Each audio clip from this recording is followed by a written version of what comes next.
You want to know about the day everything changed? The day a single human walked into our most sacred chamber and turned 3,000 years of tradition upside down? Fine, I will tell you. But don't blame me when you can't sleep tonight. I am Commander Zarak of the 7th Fleet, personal guard to High Emperor Vorthak the Merciless. Was anyway, hard to guard someone who no longer exists, but we will get to that delicious irony later. The human's name was Marcus Webb. Unremarkable name for a remarkable creature, don't you think? No ceremonial titles, no ancestral honors, no bloodline declarations, just Marcus Webb. Like he was ordering coffee instead of walking into the most heavily fortified throne room in the galaxy. Let me paint you a picture of our throne room so you understand the sheer audacity of what happened. The Chamber of Eternal Dominion stretched 200 meters from entrance to throne, with pillars carved from compressed stellar matter reaching toward a ceiling that displayed live feeds of our conquered worlds. The floor, pure obsidian, polished to mirror perfection, so visitors would be forced to see their own reflection as they approached their inevitable doom. 47 steps led to the throne of bones, each step representing a species we had wiped from existence. The throne itself, built from the crystallized remains of the last resistance leaders who dared challenge Vorthak's rule. Charming decoration, really. Nothing says absolute power like sitting on your enemy's compressed skeleton. Guards lined the walls, 112 of our finest warriors, each armed with pulse rifles capable of vaporizing a small moon. Motion sensors, heat detectors, psychic dampeners, the works. Even a fly couldn't enter that chamber without triggering 17 different alarm systems. So naturally, this human just walked in. No weapons, no armor, no escort. Hell, he wasn't even wearing proper diplomatic attire. Just some kind of dark blue fabric covering his torso and legs, with a small strip of silk around his neck. I later learned humans call this a suit, which apparently passes for formal wear in their culture. Savages. The first sign something was wrong came from Guard Captain Nexus at the main entrance. His voice crackled through our communication arrays with barely contained panic. Unknown contact approaching the outer perimeter, Nexus reported, his usual confident tone wavering. Single humanoid entity. No visible weapons or defensive systems. Species identification. I demanded, already moving toward the throne room's primary blast doors. That's the problem, Commander. Scanners indicate human, but that's impossible. The human delegation isn't scheduled to arrive for another 3 rotations. I felt my secondary stomach clench. Humans. Of course it had to be humans. Let me explain something about humans that most of my species failed to understand until it was too late. We had conquered 637 different species across the galaxy. Each one followed predictable patterns, show them overwhelming force, demonstrate superior technology, eliminate their leadership, and they surrendered. Simple, effective, boring but effective. Humans looked at overwhelming force and asked if we had anything stronger. They saw superior technology and started taking notes. Eliminate their leadership, and 3 more popped up before the bodies hit the ground. But this wasn't a military invasion. This was one human, alone, walking toward our most sacred space like he owned the place. Sir, Nexus continued, his voice climbing higher, he's requesting an audience with Emperor Vorthak. Claims he has a proposal that will, and I quote, save everyone a lot of cull. I laughed. Actually laughed. The sound echoed through the communication array, reaching every guard station in the complex. A proposal? One human thinks he can waltz into our throne room and negotiate with the Emperor of the known galaxy? Should we vaporize him, sir? Nexus asked hopefully. Negative. Emperor Vorthak enjoys his entertainment. Escort the creature to the throne room. Full security protocols. And Nexus, keep your weapon charged. Something about this feels wrong. That was the understatement of the millennium. 20 minutes later, the massive doors to the Chamber of Eternal Dominion began their slow ceremonial opening. Each door weighed approximately 40 tons and required anti-grav assists to move. The process took exactly 3 minutes and 14 seconds, designed to give visitors plenty of time to their approaching doom while dramatic music played from hidden speakers. Marcus Webb used those 3 minutes and 14 seconds to straighten his silk leg strip and check something on a small device attached to his wrist. I positioned myself at Emperor Vorthak's right side as protocol demanded. The Emperor himself lounged on the throne of bones, his massive frame draped in robes woven from the neural fibers of extinct telepathic species. His forearms rested casually on the armrests, each hand ported claws capable of slicing through reinforced steel. His twin hearts beat a steady rhythm that our entire civilization had learned to fear. Behind him, the crown of Dominion floated in its containment field, pulsing with captured starlight. The crown had never been worn by anyone other than a Vorthak family member, never been touched by outsiders. Hell, most of our own species couldn't even look directly at it without experiencing severe neural feedback. And then Marcus Webb walked in. He moved with this casual confidence that immediately set every nerve in my body on high alert. Not the swagger of a warrior or the calculated steps of an assassin. Just comfortable. Like he'd been here before. Like he belonged. His footsteps echoed through the chamber, each step deliberate and unhurried. Our guards tracked him with their weapons, but something in his posture suggested that 112 armed soldiers pointed in his direction was merely a minor inconvenience. He stopped exactly 10 meters from the base of the throne steps. Perfect, diplomatic, respectful, but not submissive. I had to admit the human knew his protocols. Emperor Vorthak, Marcus said, his voice carrying clearly through the vast chamber. No electronic amplification, no vocal enhancers, just raw human vocal cords producing sound waves that somehow commanded attention. Thank you for agreeing to see me. Emperor Vorthak's laugh rumbled through the chamber like distant thunder. Agreeing? Little creature, you seem to misunderstand your situation. You have not been granted an audience. You have been permitted to provide entertainment before your execution. Marcus nodded thoughtfully. I see. And how's that working out for you these days? The whole galactic conquest thing. I nearly choked on my own respiratory fluid. Did he just question the Emperor's military strategy? In his own throne room, while surrounded by enough firepower to level a city, Emperor Vorthak's amusement died instantly. His twin hearts began beating faster, the sound echoing through speakers built into the throne itself. When an emperor's heart rate increased, entire star systems paid attention. Explain yourself, human. Vorthak growled, his voice dropping to frequencies that made the obsidian floor vibrate. Marcus reached into his jacket, causing every guard in the chamber to tense.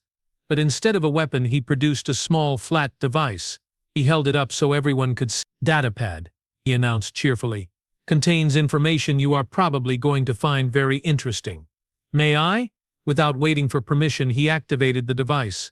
A holographic display materialized above his palm, showing star charts, troop movements, and supply lines. Your latest military campaign in the Outer Rim. Marcus continued, gesturing to the display. 17 systems. 43 inhabited worlds, approximately 6 billion potential subjects for your empire. Your generals estimate complete conquest within 2 standard years. Emperor Vorthak leaned forward slightly. Despite his anger, curiosity was winning. Your intelligence is remarkably accurate, human. How did you acquire classified military data? Marcus smiled. It was not a pleasant expression. Oh? We have been watching. Humans are very good at watching. And what we have observed is that your 17-system campaign is going to fail. Spectacularly. The silence that followed could have been measured in geological epochs. I actually felt my primary lungs stop functioning for several seconds. You dare, Emperor Vorthak began, rising from his throne. I dare, Marcus interrupted, because I'm right, and you know I'm right. Your supply lines are overextended. Your troops are exhausted from 3 consecutive campaigns.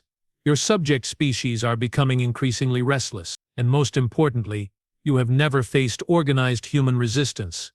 He manipulated the holographic display, zooming in on specific star systems. These 4 worlds have significant human populations, not colonies or settlements. These are humans who have been living there for generations, integrated into local societies. They know the terrain, they know the people. And they know exactly how your military operates. The display shifted, showing detailed schematics of Vorthak battle cruisers, troop deployment patterns, and command structures. We have been studying your tactics for decades, Marcus continued conversationally. Every conquest, every battle, every strategic decision. You are predictable, Emperor Vorthak. Effective, certainly, but predictable. Emperor Vorthak's four hands clenched into guards. Seize this insolent— Wait, Marcus said, holding up one hand. Before you have me executed for speaking truth to power, let me show you something else. The holographic display changed again, this time showing real-time footage of various Vorthak military installations. But something was wrong with the images. It took me several seconds to process what I was seeing. The installations were empty. Your 7th Fleet base on Krethos Prime, Marcus narrated, as the images shifted. Your weapons depot on Nexar 4, your training facility on Valdres Station, all evacuated, all abandoned, all happening right now, while we are having this lovely conversation. My personal communication device began buzzing frantically. Emergency signals from across the Empire. I activated it with trembling claws, and reports began flooding in. Commander Zarak, this is Base Commander Thylex on Krethos Prime. We are experiencing massive system failures. All personnel are evacuating immediately. Commander, Weapons Depot Nexar 4, reporting critical containment breach. Evacuation protocols in effect. Sir, Valdres Station here. Unknown energy signature detected in our reactor core. Recommend immediate abandonment. The reports kept coming, base after base, installation after installation, all experiencing simultaneous critical failures requiring immediate evacuation. Marcus watched my growing horror with that same pleasant smile. Humans are very good at getting into places we are not supposed to be, he said casually. We are also very good at convincing computer systems to do things their programmers never intended. How? Emperor Vorthak's voice had dropped to a whisper. How did you infiltrate our most secure facilities? We didn't, Marcus replied. We recruited them. The confusion on Emperor Vorthak's face was almost comical. Almost. Marcus gestured to the holographic display again. Every one of those installations employed local populations for maintenance, food service, cleaning, technical support, conquered species who'd been forced into servitude. Turns out a lot of them weren't particularly happy about their situation. The display now showed personnel files, thousands of them. Workers from dozens of different species all employed at various Vorthak military installations. Humans have this annoying tendency to make friends. Marcus continued. We talk to people. We listen to their problems. We offer solutions. And sometimes, when those people have access to critical infrastructure systems, he shrugged eloquently. Revolution becomes a technical problem rather than a military one. Emperor Vorthak stood fully now, his massive frame radiating fury and something else, something I'd never seen in him before. Fear. You have destroyed my military infrastructure, he said slowly. Temporarily disabled, Marcus corrected. Nobody's been hurt, yet. Your personnel are all safely evacuated. Your equipment is all recoverable. Eventually, with significant time and expense, of course. What do you want? The Emperor's voice carried undertones I'd never heard before. Desperation. Uncertainty. Marcus deactivated the holographic display and slipped the datapad back into his jacket. I want to make you an offer. Feek. Surrender.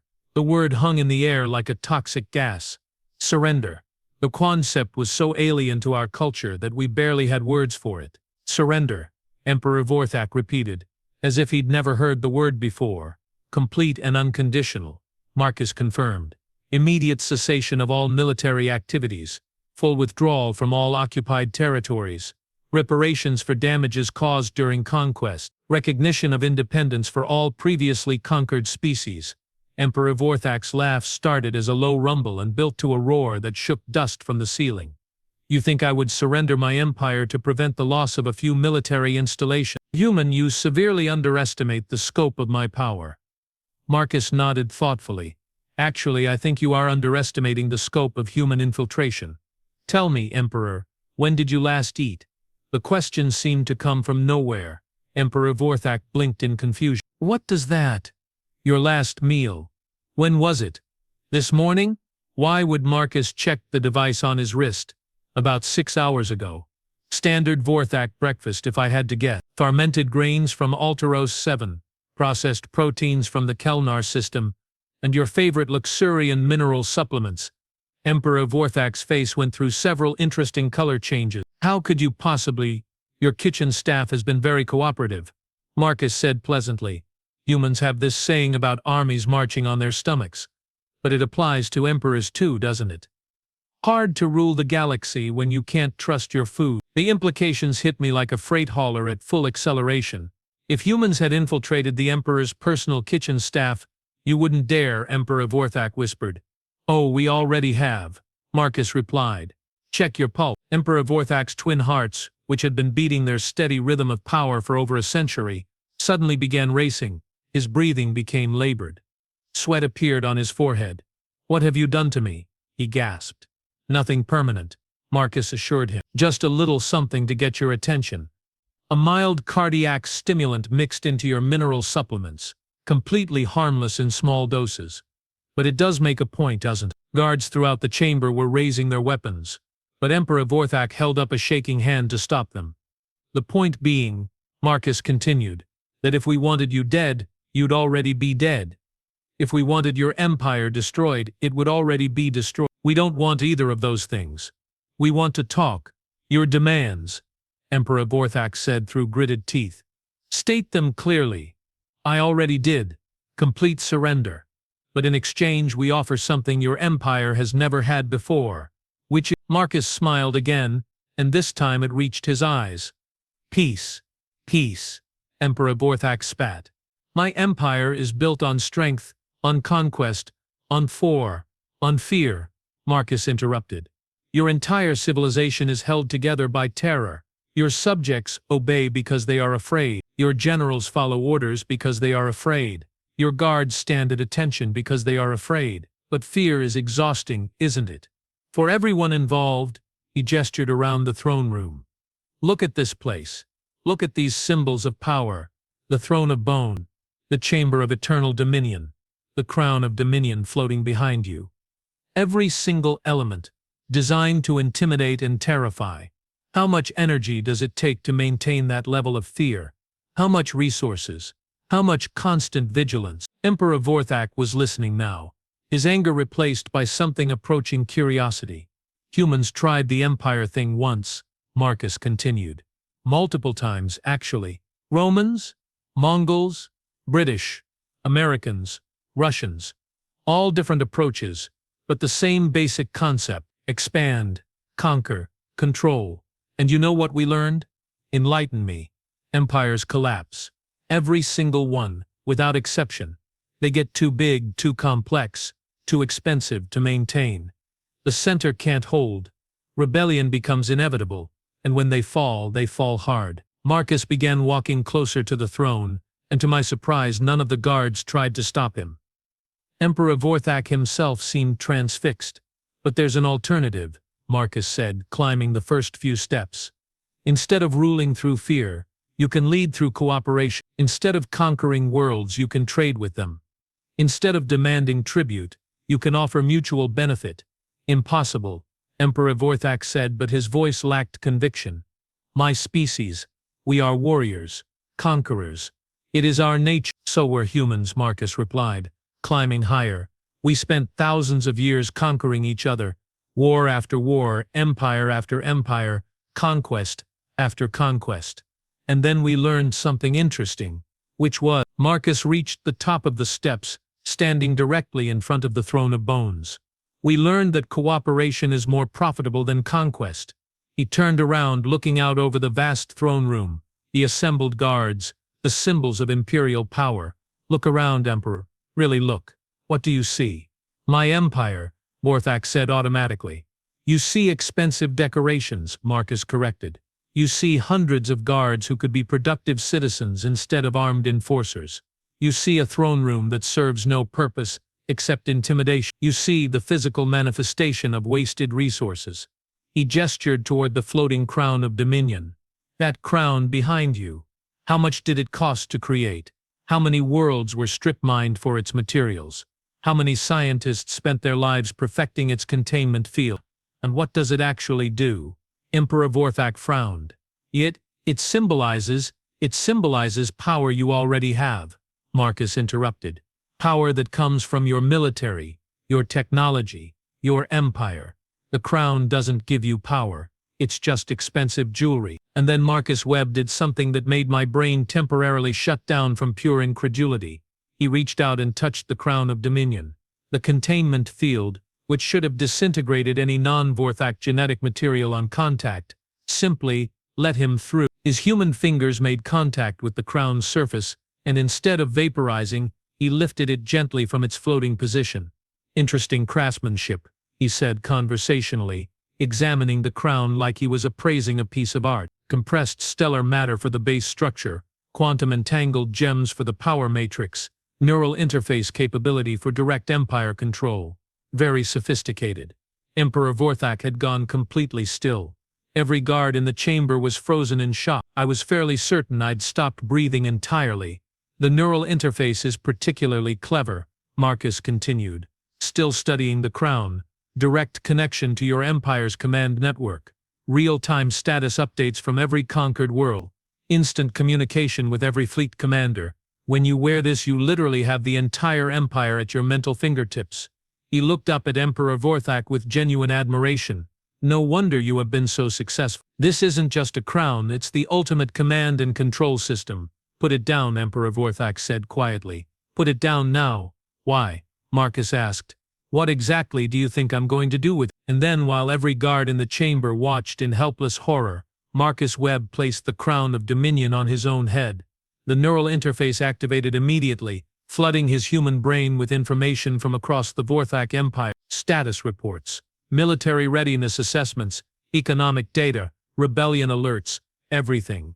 But instead of the neural feedback that should have killed him instantly, instead of the psychic overload that should have reduced his consciousness to scattered atoms, Marcus just stood there, processing, learning, understanding. When he finally spoke, his voice carried new harmonics, new depths. The crown wasn't just feeding him information, it was amplifying his natural capabilities. Now this, he said with genuine pleasure, is interesting. And that's when I realized we were completely, utterly, and comprehensively screwed. The human had walked into our throne room unarmed, but he wasn't leaving that way. To be continued. You know that moment when you realize your entire understanding of reality was completely wrong, when everything you thought you knew gets turned inside out and shaken until your brain feels like soup. That's exactly what happened when Marcus Webb put on the crown of dominion. I'm Commander Zarak, by the way. Former Commander Zarak of a former empire that no longer exists in any meaningful sense. But I'm getting ahead of myself. The crown should have killed him instantly. The neural interface was designed specifically for Vorthak physiology, quantum-tuned to our unique brain chemistry. Any other species attempting to use it would experience immediate neural cascade failure, followed by consciousness dissolution, followed by very messy death. Marcus just stood there, processing the incoming data stream like he'd been wearing crowns of ultimate cosmic power his entire life. Fascinating, he murmured, his voice now carrying harmonic frequencies that made the throne room's acoustic systems resonate. Your empire is much more fragile than I expected, and much more valuable. Emperor Vorthak had gone completely rigid. Watching someone else wear his crown was like watching someone else breathe with his lungs. Violation didn't begin to cover it. Remove that immediately, Vorthak commanded, but his voice cracked halfway through. Hard to sound authoritative when your ultimate symbol of power is sitting on someone else's head. In a moment, Marcus replied absently, his eyes closed in concentration. I'm still downloading. Did you know you have 7 active rebellion movements across your outer territory, and 3 of your core worlds are experiencing critical resource shortages? Plus, your 15th fleet has been sending increasingly desperate requests for reinforcements that you have been ignoring. He opened his eyes and looked directly at Emperor Vorthak. You are not ruling an empire. You are barely managing a controlled collapse. The crown pulsed with energy, and suddenly every display screen in the throne room activated simultaneously. Real-time data from across the Vorthak Empire began streaming past military reports, economic assessments, resource allocation charts, population statistics, all of it. Let me show you what I see, Marcus said, gesturing to the displays. 637 conquered worlds, 43 different species under your control. Seems impressive, right? The displays shifted, showing detailed breakdowns of each conquered world. But look closer. production efficiency down 30% across all agricultural worlds, mining operations operating at 60% capacity due to worker strikes and equipment failures, transportation networks degrading due to insufficient maintenance funding. Your empire isn't growing. It's slowly starving to death. Emperor Vorthak stepped forward, his forearms extended. Lies.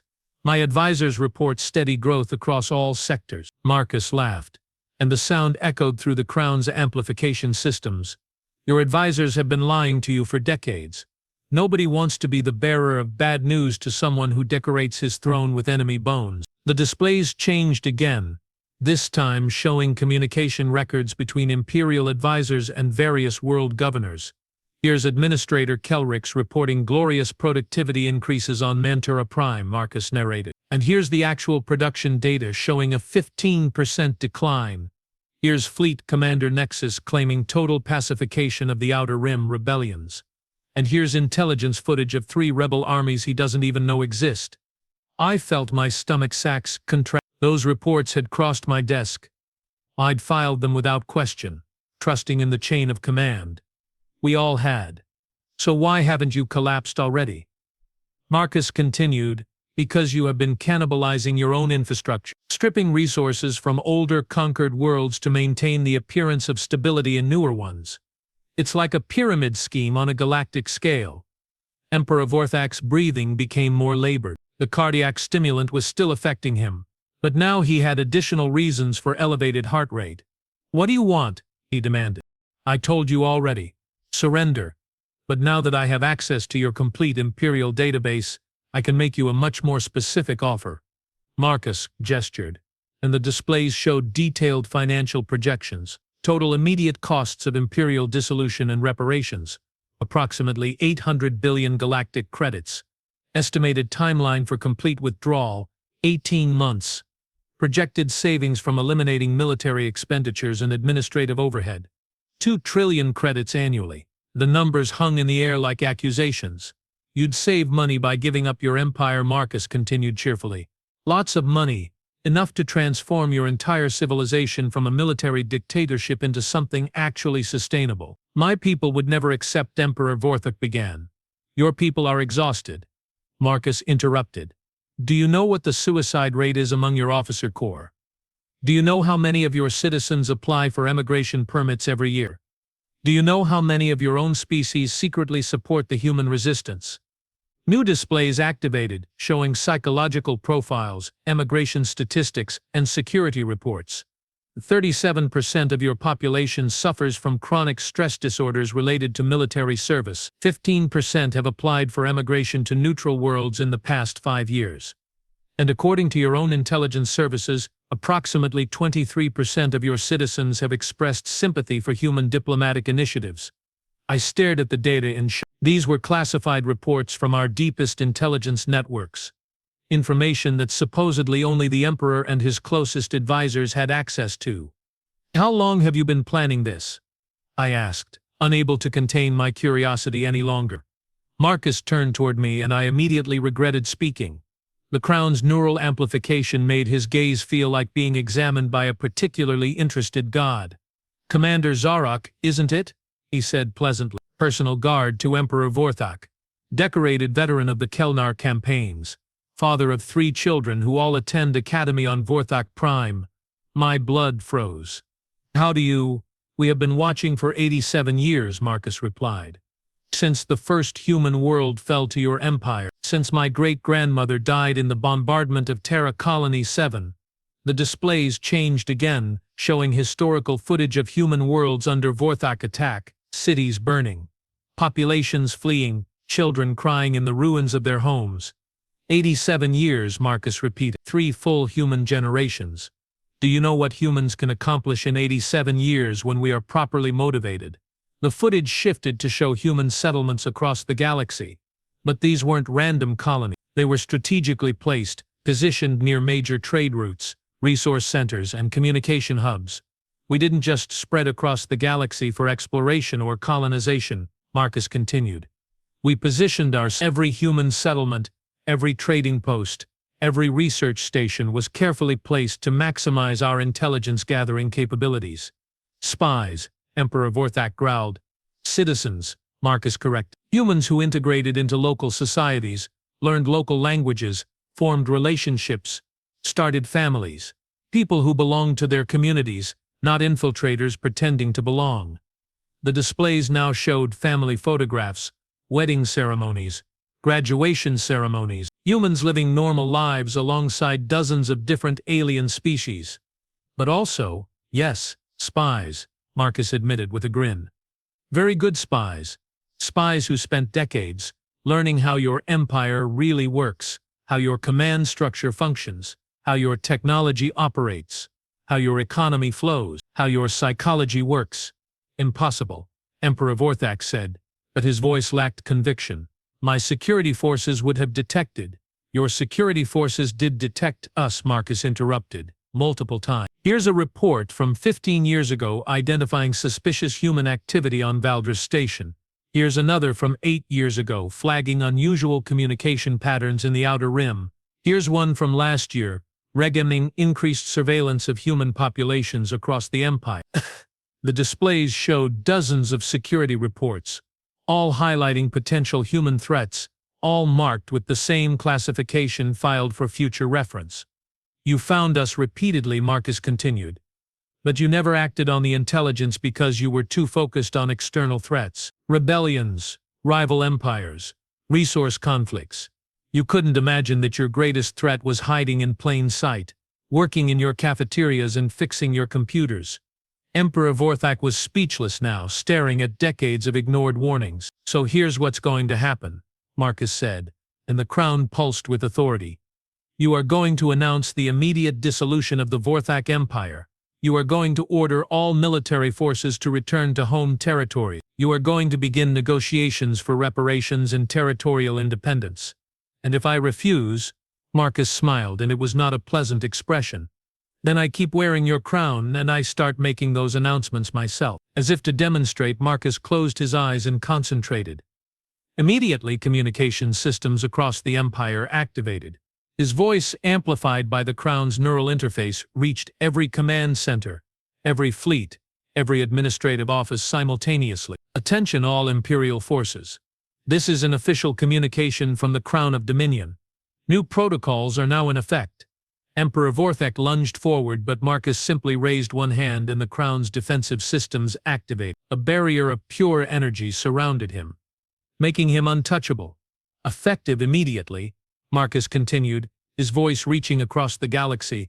All military operations are suspended pending strategic review. All fleet commanders will maintain current positions and await further orders. All world governors will prepare status reports for upcoming administrative restructuring. Stop this, Emperor Vorthak roared. I'm not done yet, Marcus replied calmly, then addressing the entire empire again. Furthermore, all personnel are advised that significant changes to imperial structure are being implemented. These changes are designed to improve efficiency, reduce resource waste, and enhance quality of life for all citizens. Detailed information will follow within 24 hours. He opened his eyes and looked at Emperor Vorthak. There, now every commander in your empire knows something is happening. They are going to want explanations. Detailed explanations. From the communications were already lighting up with incoming messages. Fleet commanders demanding clarification. World governors requesting instructions. Advisors trying to reach Emperor Vorthak directly. You can spend the next several hours trying to convince them all that a human somehow hijacked your crown's communication system, Marcus said thoughtfully, which will raise some very uncomfortable questions about imperial security. Or you can take credit for implementing bold new reforms designed to modernize your empire. Emperor Vorthak's 4 hands clenched and unclenched repeatedly. This is blackmail. This is diplomacy, Marcus corrected. Very aggressive diplomacy. The kind humans excel at when properly motivated. He gestured to the displays again, which now showed detailed transition plans, economic projections, and social restructuring proposals. We have spent 87 years preparing for this moment, Marcus continued. We have detailed plans for transforming your empire into a functional interstellar confederation. We have economic models showing how voluntary cooperation generates more wealth than forced tribute. We have social integration strategies that eliminate the need for military occupation. We have everything you need to transition from galactic tyrant to respected leader. And if these plans fail, they won't, Marcus said with absolute confidence. Because we have already tested them successfully. Multiple times, the displays shifted to show thriving human settlements, prosperous trade partnerships, and peaceful diplomatic relationships across the galaxy. Every human community in your empire has been a pilot program, Marcus explained. We have been demonstrating alternative approaches to governance, economics, and social organization for decades, showing your subjects that cooperation works better than conquest, building trust, establishing relationships, proving that humans can be valuable partners instead of dangerous enemies. I finally understood the scope of what had happened. This wasn't an invasion or a coup. This was the completion of the longest diplomatic campaign in galactic history. You have been conquering us the entire time, I said quietly. Marcus turned that amplified gaze on me again. We have been offering you a better alternative the entire time. You just weren't listening. Emperor Vorthak collapsed back onto his throne, his massive frame suddenly looking smaller and older. What guarantees do I have? How do I know you won't simply destroy everything I have built? Because we don't want to destroy it, Marcus replied. We want to improve it, transform it, make it sustainable. He walked down the steps slowly, still wearing the crown, still connected to the entire imperial network. Your empire represents the most successful large-scale civilization in galactic history, Marcus continued. 637 worlds, 43 species, trillions of citizens. That's not something you destroy. That's something you perfect. By surrendering to humans. By partnering with humans, Marcus corrected. By learning from human experience with empire building. By adopting human innovations in governance, economics, and social organization. By becoming something better than either of our species could accomplish alone. Emperor Vorthak was quiet for a long moment, processing everything. Finally, he looked up at Marcus with genuine curiosity. What would I become in this new configuration? Marcus smiled, and this time it was warm, genuine, almost friendly. Whatever you choose to become, former emperor, current president, elder statesman, diplomatic advisor, the title doesn't matter. What matters is that you'd be leading your people toward prosperity instead of collapse. And the crown. Marcus reached up and carefully removed the crown of dominion from his head. The neural interface disconnected gradually, allowing his consciousness to separate from the imperial network without trauma. Remains yours, he said, offering it back to Emperor Vorthak.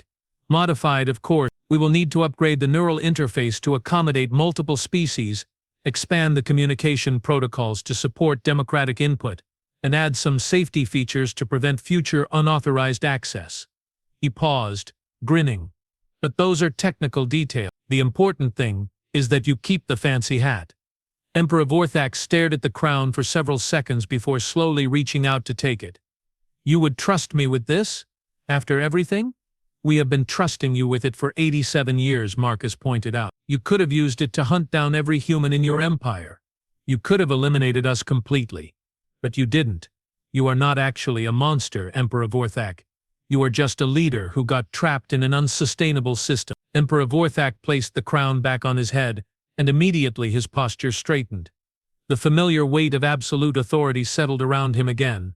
And now, he asked, now you make the announcement, Marcus. You take credit for the most progressive governmental reform in galactic history. You become the emperor who chose evolution over extinction. And humans become your partners in building something amazing. Emperor Vorthak stood slowly, his massive frame once again radiating authority. But this time it felt different.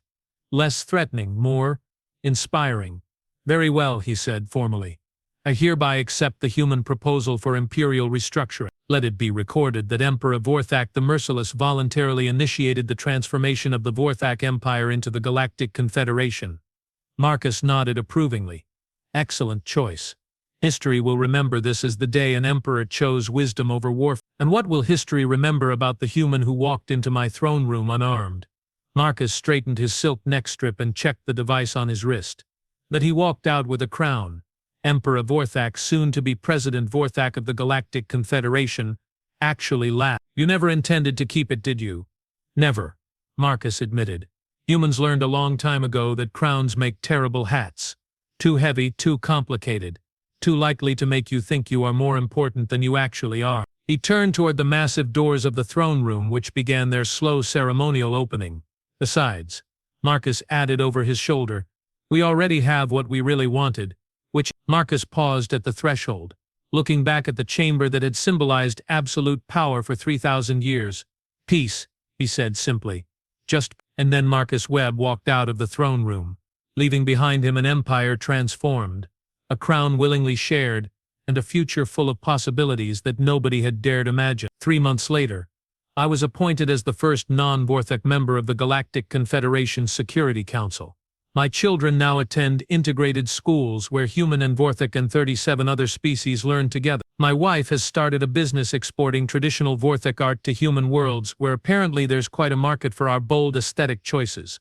The throne room still exists, but it's been converted into the Confederation Assembly Hall. The throne of bones has been replaced with a circular council table.